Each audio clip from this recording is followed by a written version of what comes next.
हमारे प्रियंका टोंगे मैडम जो सीईओ है, उन्होंने ये आदेश अच्छे तरीके से नहीं पढ़ा शायद, जिसमें इनकी जायरात 1980 की लगी हुई है, जबकि 2024 में ये बर्थ सर्टिफिकेट निकाला हुआ है। और शेख शमीम बेगम जमीरुद्दीन वार्ड नंबर 12 के नगर सेवक है, उन्होंने जो तहसीलदार से आदेश निकाला हुआ है कि रात्या घरी अंबाजोगाई इथे जन्म झालेला आहे, रात्या घरी अंबाजोगाई इथे जन्म झालेला आहे, जबकि उनके टीसी पर है कि जन्म ठिकान अड़स। उनके खिलाफ आपने कोर्ट के अंदर या तहसीलदार के पास क्या अपील दाखिल करे, उसके बारे में आपके पास क्या डॉक्यूमेंट है? कोर्ट में हमारे पास जितने भी प्रूफ उनके खिलाफ में जमा हुए हैं, जैसे ही हमें मालूम पड़ा कि ये डॉक्यूमेंट्स पूरे अनलीगल है, इसमें लीगल एक भी डॉक्यूमेंट्स नहीं है। जैसा कि बर्थ सर्टिफिकेट इन्होंने अनलीगल निकाला हुआ है, जबकि शेख शमीम बेगम जमीरुद्दीन वार्ड नंबर 12 के नगर सेवक है, उन्होंने जो तहसीलदार से आदेश निकाला हुआ है कि रात्या घरी अंबाजोगाई इथे जन्म झालेला आहे, रात्या घरी अंबाजोगाई इथे जन्म झालेला आहे, जबकि उनके टीसी पर है कि जन्म ठिकान अड़स। तो इससे यह जाहिर होता है कि ये डुप्लीकेट फेक है, ये जो कागज़ है ये फेक है।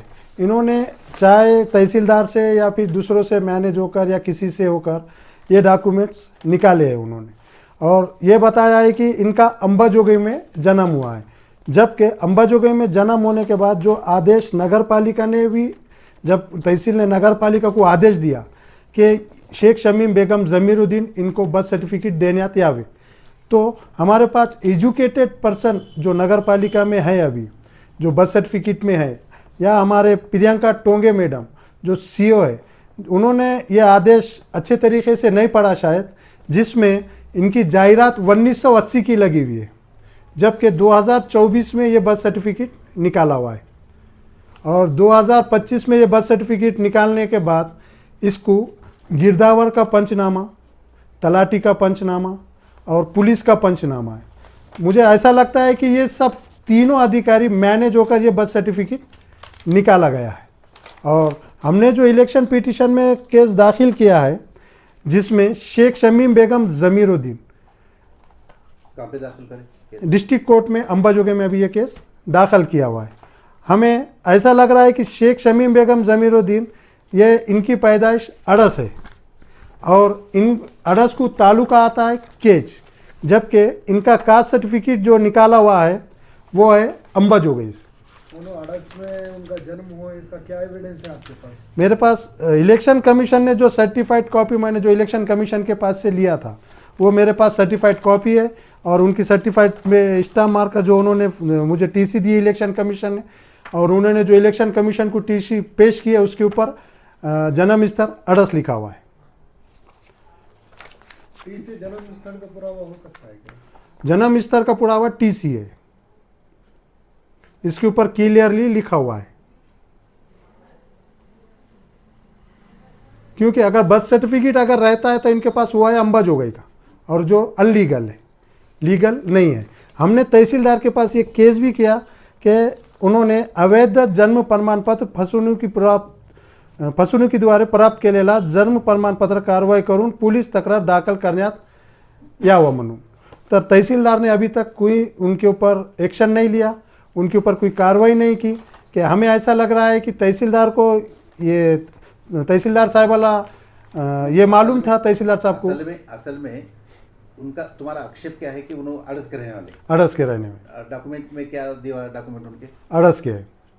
डॉक्यूमेंट में अभी क्या दिया? अभी जो बर्थ सर्टिफिकेट के डॉक्यूमेंट्स में दिया है कि अंबाजोगाई, रात्या घरी अंबाजोगाई इथे जन्म झाला म्हणून। तो इसके बारे में तुमने जो महसूल की अथॉरिटी है, तहसीलदार हो, है, डिप्टी कलेक्टर है, उसके पास क्या कंप्लेन करे?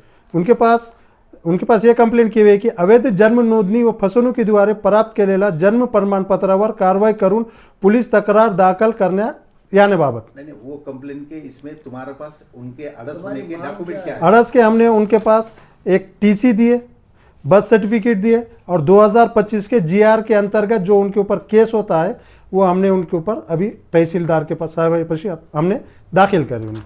तो उसमें उनका क्या महसूल के तहसीलदार? तो महसूल के तहसीलदार के पास मैंने 4 बार राउंड मारा, उन्होंने अब्सेंट थे, और बोलने के बाद जब बर्थ सर्टिफिकेट ऑफिसर को मैंने वहाँ से बात किया तो उन्होंने बोले कि हमने अभी अड़स को इंक्वायरी के लिए भेजा है, वहाँ से अभी निर्गम उतारा आया है, निर्गम उतारे पे देखते हैं, टीसी का देखते हैं, अभी तक कोई कार्रवाई उनके खिलाफ में नहीं हुई। जबकि मेरा ये बोलना था कि इनको इंक्वायरी की ज़रूरत नहीं थी, जबकि इलेक्शन कमीशन के अंदर जो उन्होंने फाइल दी हुई थी, जो सर्टिफाइड फाइल मैंने एप्लीकेशन देकर निकाला हुआ था, इलेक्शन कमीशन ने जब मुझे सर्टिफाइड फाइल दी जिसमें टीसी पर डायरेक्ट ये उल्लेख लिखा हुआ था कि जन्म स्तर अड़स है, और जन्म प्रमाण पत्र निकालने के लिए इन्होंने जो शेख शमीम बेगम ज़मीरुद्दीन है, इन्होंने जन्म प्रमाण पत्र निकालने के लिए तहसीलदार साहब के पास टीसी और पासपोर्ट की कॉपी देकर निकाली थी, जबकि टीसी पर उल्लेख अड़स होने के बावजूद भी तहसीलदार साहब ने उन्हें बर्थ सर्टिफिकेट के लिए आदेश क्यों निकाला और कैसे निकाला, ये हमें थोड़ा सा दूसरा उसमें कोर्ट में जो तुमने अपील की है उसके कोर्ट के पिटीशन के नंबर है? हाँ, पिटीशन नंबर है ना हमारे पास। बोलो ना। पिटीशन नंबर एक ही है हमारा पहला, कि अंबाजोगई में एक ही केस दाखिल हुआ था जो मेरा ही था। नंबर क्या है? एक है 1/2026। तो उसके अंदर तुम्हारी प्रे क्या है? तुमने क्या लास्ट में मांगनी क्या करी हुई कोर्ट के अंदर? हमने ये मांगनी की हुई है कि इनका जो कास्ट सर्टिफिकेट है ये डुप्लीकेट है, और इलेक्शन कमीशन को इन्होंने गुमराह रखकर ये कार्रवाई आगे की है, जबकि इलेक्शन कमीशन को उन्होंने ये बताया है कि हम 5वीं पास है या 5वीं पढ़े हुए हैं, जबकि उनकी 3री तक की टीसी है। ये इसमें उनका पहला इलेक्शन कमीशन को उन्होंने धोखा दिया।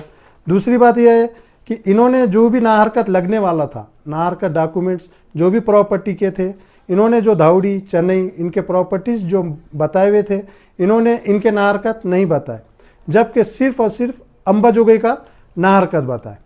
और ये भी इलेक्शन कमीशन को धोखे में रखने वाली बात यह है कि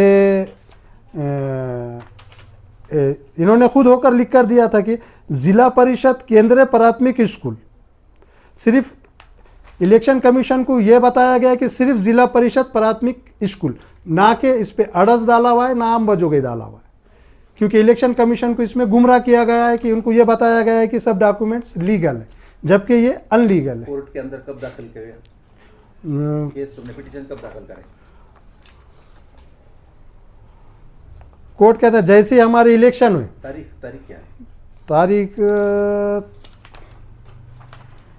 अच्छा, उसके बाद में उसके कुछ तारीख कोर्ट का कुछ निकाल क्या कुछ आया क्या? कोर्ट का निकाला भी हमने जो इसको संबंध बाहर निकाले, डॉक्यूमेंट जो दाखिल किए, डॉक्यूमेंट्स हमने जो दाखिल किए अभी तक, कोर्ट ने शेख शमीम बेगम ज़मीरुद्दीन के लिए संबंध निकाला हुआ था बाहर, उन्होंने एक्सेप्ट नहीं किया अभी तक, और हमने वेटिंग किया। 30 तारीख को पहली तारीख थी और 18 को दूसरी तारीख थी, दोनों में भी उन्होंने वहाँ पर गैर हाजिर रहे, जबकि अभी नई तारीख 7 आई हुई है।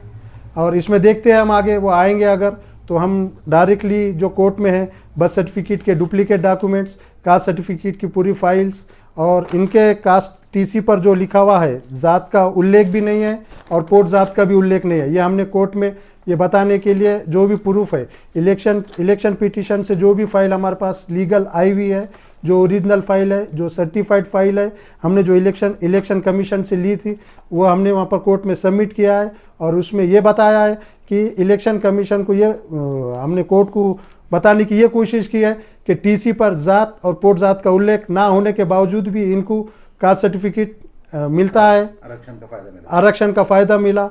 और ये आरक्षण का फ़ायदा ऐसा कैसा हो सकता है जहाँ पर ये सर्टिफिकेट जो है अनलीगल है, इसकी पूरी चौकसी होना चाहिए, इसकी पूछताछ होना चाहिए, कौन से जीआर के अंतर्गत ये निकाली गई है, या फिर हस्बैंड की तरफ से अगर निकाली जाती है तो हस्बैंड का होना कास्ट ज़रूरी है, कि अगर हस्बैंड का कास्ट अगर होता है तो मिसेस का निकालने के लिए कोई दिक्कत नहीं है, जबकि अगर शोहर का पिताजी की तरफ से, माँ बाप की तरफ से अगर कास्ट है तो उनको ये ज़रूरी हो जाता है कि वो अपने ही तालुके से या अपने ही गांव से कास्ट सर्टिफिकेट वहाँ से निकाले। जबकि अगर ये कास्ट सर्टिफिकेट अंबाजोगई से निकाला गया है और कास्ट सर्टिफिकेट के अंदर ये बताया गया है कि शेख शमीम बेगम ज़मीरुद्दीन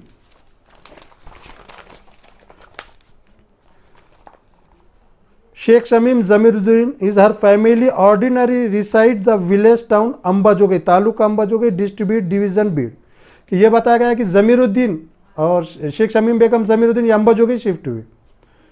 ये बताया गया कि हमें अगर ये मुजावर है, सच में अगर है मुजावर, तो इनको ये पूरे डॉक्यूमेंट्स बताना पड़ेगा कोर्ट को कि हमने किस अंतर्गत हमने ये काम किया, और हमें कोर्ट पर यह विश्वास है कि वो एक अच्छा सा फैसला लेंगे और जो हकीकत है, जो सच है, वो सच की ही जीत होंगी। और ठीक है ना, आप जितने इल्जाम उन पर लगा रहे हैं, आरोप लगा रहे हैं कि ये डुप्लीकेट है, वो डुप्लीकेट है, तो इलेक्शन के दौरान जब ऑब्जेक्शन पीरियड था उस टाइम में आपने ऑब्जेक्शन क्यों नहीं लिए? जब इलेक्शन पीरियड के अंदर हमने ऑब्जेक्शन लिया था तो हमें फाइल जब हमने मांगी थी तो उन्होंने हमें 16/11/2025 को फाइल दी थी। तो हमने कहा कि भाई इतना लेट फाइल देने के बाद भी हमने टूंडी उनके पास बोले कि बाबा ये कास्ट डुप्लीकेट है, ये बर्थ सर्टिफिकेट तुम्हारा अनलीगल है, इसमें ये कोई अभी इलेक्शन में नहीं बैठता, इसमें जो भी लिखान है ये डुप्लीकेट है अभी। और जब हमने ऑब्जेक्शन लिए थे या इलेक्शन कमीशन ने जब ऑब्जेक्शन लिया था तो ये दोनों भी फाइल उनके कैंसिल हुए थे। ये कैंसलिंग फाइल है। उन्होंने 3 फाइल सबमिट किए थे इलेक्शन कमीशन को, जिसमें से ये 2 फाइल उनके कैंसिल हो गए। कैंसिल होने की वजह उनकी ये थी कि सूचक में एक का नाम और सिग्नेचर नहीं थी, जबकि 5 सूचक होना था, यहाँ पर 4 सूचक है। और दूसरी फाइल में ऐसा था कि यहाँ पर 5 सूचक होना था तो 2 सूचक है।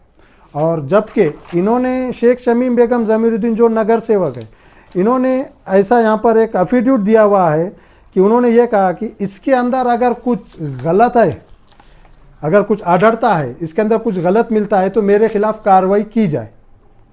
तो हमारी यही मांग है कि भाई आपके जो बोलने पर है हम उसी के बोलने पर चढ़े, ना कि हमारा कुछ हम लगा रहे। हमने ना ही कोई डॉक्यूमेंट्स बाहर से लेकर आए, ना हमें कुछ लाने की ज़रूरत पड़ी, और इलेक्शन कमीशन को भी ज़रूरत नहीं थी। इलेक्शन कमीशन चाहे तो ताबड़तोड़ 1 मिनट में ये फाइल रद्द कर सकती थी, मगर इसके अंदर क्या गोड़ बंगाल था वो हमको भी मालूम नहीं था, और उनको क्या है तो वो उनको मालूम था। जबकि एजुकेशन ऑफिसर एमपीएससी यूपीएससी की तैयारी से बैठे हुए थे ना, डिप्टी कलेक्टर साहब, सीओ मैडम और हमारे तहसीलदार साहब, ये एमपीएससी यूपीएससी की स्टडी कर कर बैठे हुए थे ना। जबकि इलेक्शन कमीशन के अंदर जो फाइल सबमिट की गई थी, इसके अंदर क्लियरली ये लिखा हुआ था कि इनकी टीसी अड़स की है और बर्थ सर्टिफिकेट अंबाजोगाई का है। तो अब मुझे ये पता चला कि बर्थ सर्टिफिकेट जब तहसीलदार साहब ने निकाले तो ऑब्जेक्शन कैसा लेंगे। उन्होंने अगर ऑब्जेक्शन लेते हैं तो तहसीलदार साहब भी फंस जाएंगे। और कास्ट सर्टिफिकेट सब डिवीज़न से सर्टिफाइड अपने पास से होकर निकला है।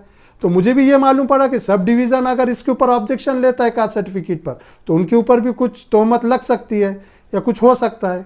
जब हमने ये ऑब्जेक्शन लिया तो डिप्टी कलेक्टर साहब ने और हमारे पास वहाँ पर तहसीलदार साहब ये बैठे हुए थे, तो हमने ऑब्जेक्शन टूंडी लेने के बाद तो उन्होंने कहा कि आपको डिस्ट्रिक्ट कोर्ट जाना पड़ेगा या फिर हाई कोर्ट जाना पड़ेगा और आप हमारे खिलाफ में कार्रवाई कीजिए। तो हमने बोले कि भाई ऐसा थोड़ी ही रहता कि जब हम ऑब्जेक्शन ले रहे हैं तो आपको ऑब्जेक्शन लेना ही पड़ेगा। तो यहाँ मुझे ये समझ में आ रहा है कि यहाँ कुछ ना कुछ गोड़ बंगाल है। तो फिर हमने मजबूरन होकर, जब हमें मालूम पड़ा कि जब हमने ये फाइल सबमिट हमारे हाथ में ली तो हमें मालूम पड़ा कि अगर हम इसके खिलाफ में अगर कार्रवाई करते बैठेंगे तो हमारे इलेक्शन के यहाँ की कार्रवाई निकल जाएंगी पूरी और इलेक्शन ख़त्म हो जाएंगे। तो हमने बोले कि ठीक है, देखते हैं, अगर इलेक्शन के बाद हम कार्रवाई करेंगे।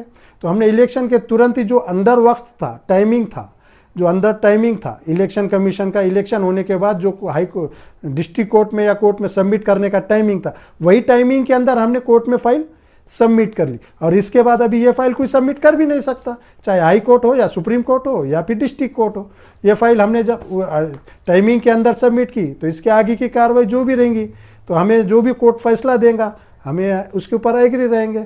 और हमें यकीन है कोर्ट पर और हुकूमत पर कि वो सही सही फैसला देकर आने वाले वक्त में हमारे जो इलेक्शन हुए थे वो इलेक्शन डबल लेंगे। और जो नगर सेवक शेख शमीम बेगम ज़मीरुद्दीन आए थे उनको नगर सेवक पद से बात कर कर आने वाले वक्त में जल्द से जल्द 6 महीने के अंदर उनका जो टाइमिंग है या फिर वो है तो उसके अंदर हम इलेक्शन लेने की कोशिश करेंगे। और हम जब तक अभी 2.5 महीने से हम कोर्ट के चक्कर लगा रहे हैं, अभी तक कोर्ट का कोई निर्णय नहीं आया। और अगर हमें ऐसे ही अगर चलता रहा तो हम जल्द से जल्द टाइम आउट थोड़ा सा कोर्ट से लेकर हमारे केस को हम हाई कोर्ट में सबमिट कर लेंगे। और आने वाले वक्त में अगर ज़रूरत पड़ती है तो हम हाई कोर्ट और सुप्रीम कोर्ट जाने की तैयारी रखते हैं, जिसमें हमारा कुछ ना कुछ भला हो, हमारे नगर सेवकों का भला हो, और आने वाले कल को जो ओबीसी संगठन के साथ फसूनुक हुई है वो आइंदा कोई नगर सेवक ना कर सके। इसलिए हम चाहते हैं कि इंशाल्लाह हम ज़्यादा से ज़्यादा एविडेंस और सबूत कोर्ट में देने की कोशिश कर लेंगे, और हमारे सबूत तकरीबन 95% हमने जो सबूत अभी जमा किया है, तो इसमें ये ज़रूरत नहीं पड़ी कि वक्त लगेगा कोर्ट को फैसला देने के लिए, जबकि एविडेंस पूरे अभी कोर्ट के पास मौजूद है। खाली सिर्फ देखना है, 1 घंटे का वक्त है, उसमें फैसला लेना है।